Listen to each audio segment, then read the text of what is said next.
আল্লাহ এবং তার রাসূলকে। এরপরে আল্লাহ বলেছেন, তোমাদের মধ্যে যারা ক্ষমতার অধিকারী, যারা জ্ঞানের অধিকারী। তবে আয়াতটা এখানে শেষ হয়ে যায়নি, এখানে আরো বলা হয়েছে, যদি তাদের মতভেদ থাকে আল্লাহ এবং রাসূলের কাছে ফিরে যাও। তাহলে যাদের জ্ঞান আছে, ইমাম শাফি, ইমাম আহমেদ ইবনে হাম্বল, ইমাম মালিক, ইমাম আবু হানিফা, আল্লাহ তাদের শান্তিতে রাখুন সবাইকে, তাদের মতভেদ থাকলে আল্লাহ এবং রাসূলের কাছে ফিরে যাবেন। চারজন ইমাম একই কথা বলেছেন, যদি আমার ফতোয়া আল্লাহ এবং রাসূলের বিরুদ্ধে যায়, আমার ফতোয়া বাদ দাও।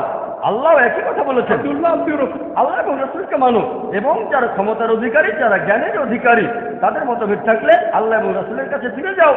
যদি আল্লাহ এবং শেষ বিচারের দিনে বিশ্বাস রাখো, কারণ এটাই হলো উত্তম এবং পরিণামের প্রকৃষ্টতর। কোন রকম মতভেদ থাকলে আমরা কি করব? আল্লাহ এবং রাসূলের কাছে ফিরে যাব। ব্যাপারটা খুব সহজ।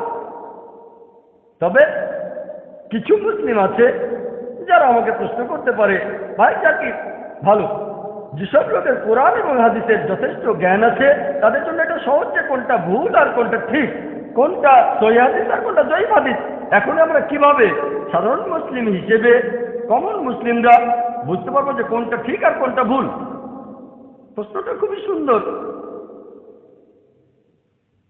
আমি তাদের বলি, তারা বলে এই জন্য আমরা তাকলিদ করি। তখন তাদের বলি, এই তাকলিদ শব্দটার অর্থ কি? তাকলিদ মানে, দেখেন, কোন ইমামের কথাগুলো অনুসরণ করলে সেটাকে তাকলিদ বলা হয় না, হবেন মুকাল্লিদ। যদি আপনি প্রমাণ করে দেখান আপনার ইমাম ভুল করেছেন, তারপর সেটা শুধরে দিলেন, তখনও আপনি থাকবেন মুকাল্লিদ। যেমন ধরেন, যদি আপনার মায়ের হার্টে কোনো সমস্যা থাকে,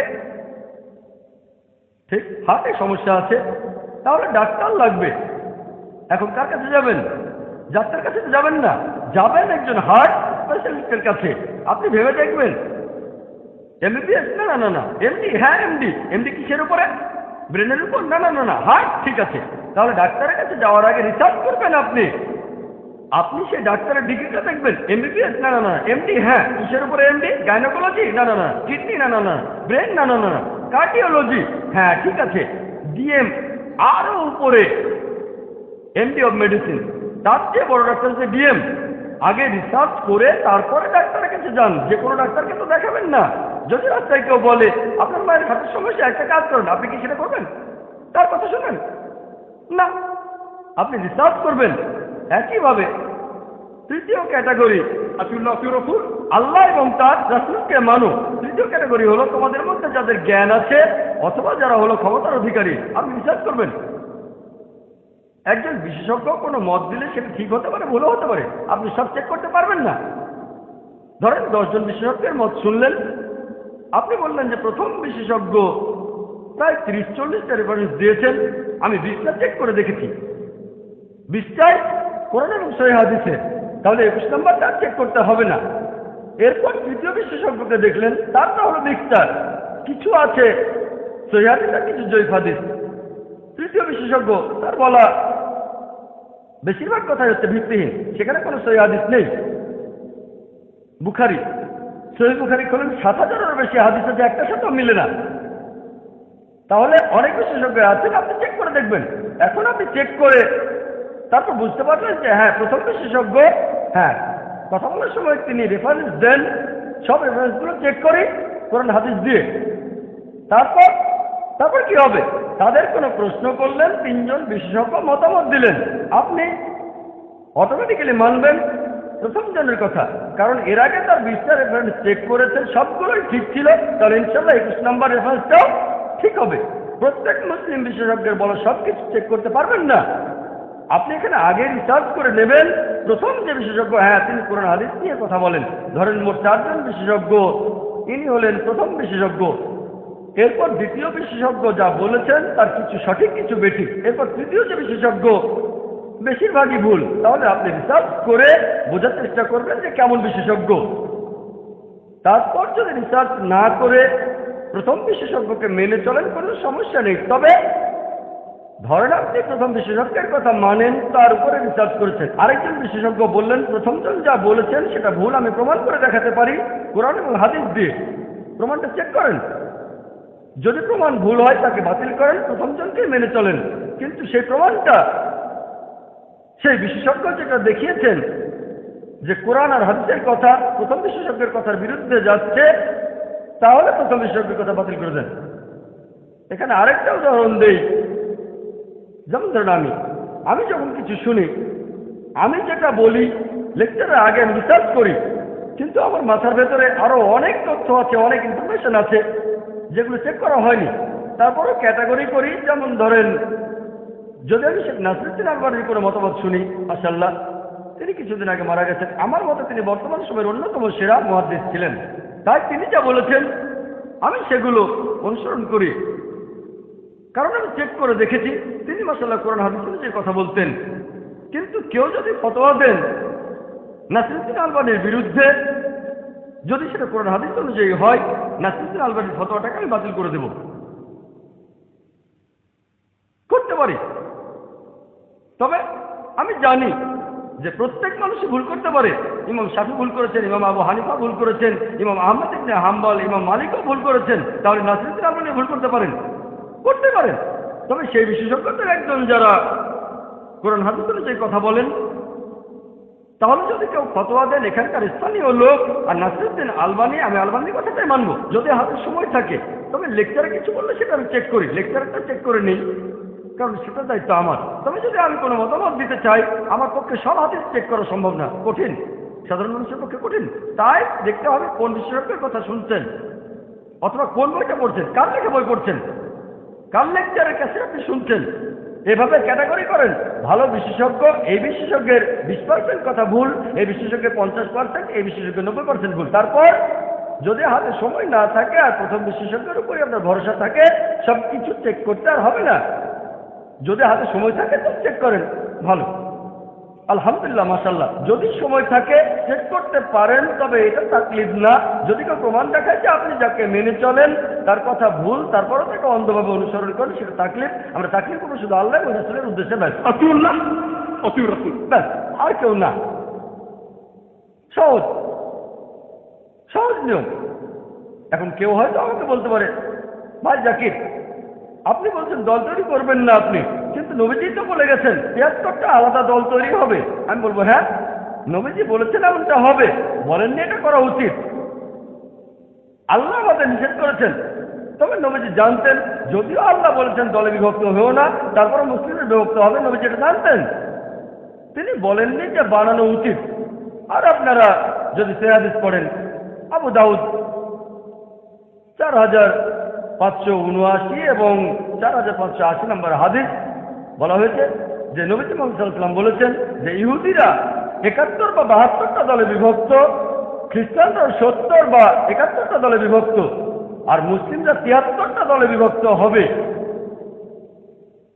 এরপর তিরমিজিতে আছে 131 নম্বর হাদিস, এছাড়াও তিরমিজির 2643 নম্বর হাদিস।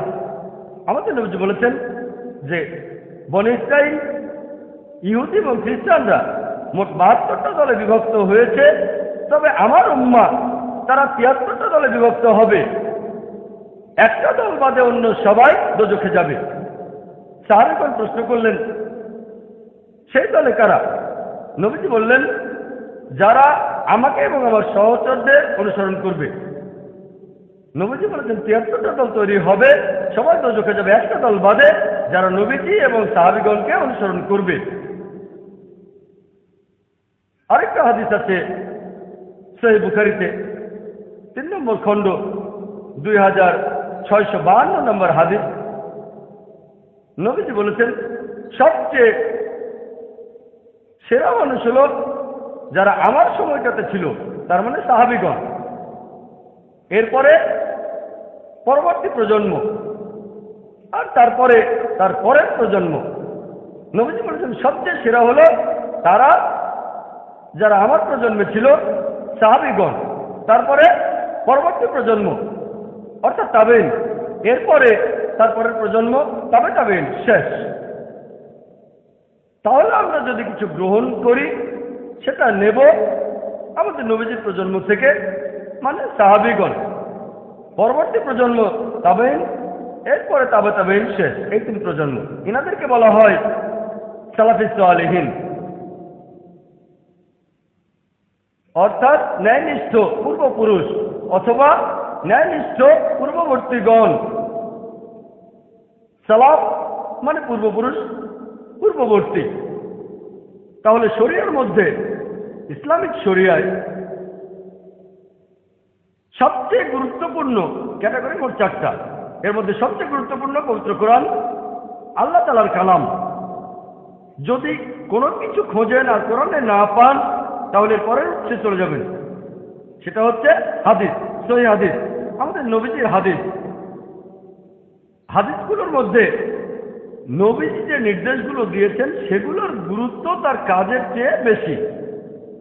যদি নবীজির কথা আর কাজে পার্থক্য থাকে, কথার গুরুত্ব বেশি। তৃতীয় উৎস সেটা সাহাবীগণ, ইজমা। 3টা প্রজন্ম, সাহাবীগণ, তাবেঈন, তাবে তাবেঈন, ইজমা। সাহাবীগণের কয়েকজনের মতামত, সেটা একজনের মতামতের চেয়ে বেশি গুরুত্ব পাবে। তারপর তাবেঈন, তাবে তাবেঈন। আর একেবারে শেষ উৎস হলো কিয়াস।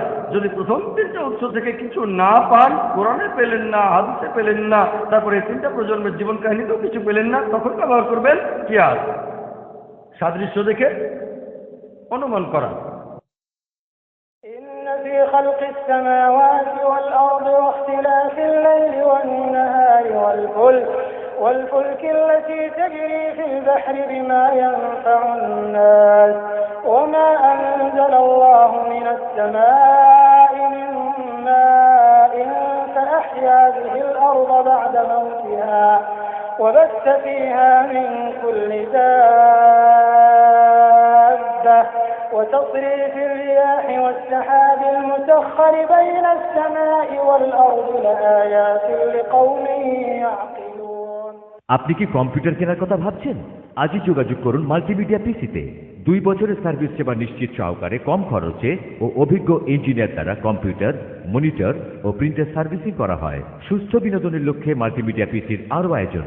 এই প্রথম ডিভিডিতে আরবি, বাংলা ও ইংরেজি ভিজুয়াল সহ তেলাওয়াত ও তর্জমা, পবিত্র কোরআনের তেলাওয়াত ও তর্জমা, কোরআন ও নামাজ শেখার সিডি, ডিভিডি, নাটক ও টেলিফিল্ম, ভিসিডি, গান, হামদ ও নাচ, ম্যাগাজিন অনুষ্ঠান, বাংলায় ডাবিংকৃত ইসলামিক কার্টুন, বিভিন্ন ডকুমেন্টারি, ছোটদের শিক্ষামূলক লেখাপড়ার সিডি, ডক্টর জাকির নায়েকের লেকচার সহ দেশি বিদেশি স্কলারদের লেকচার।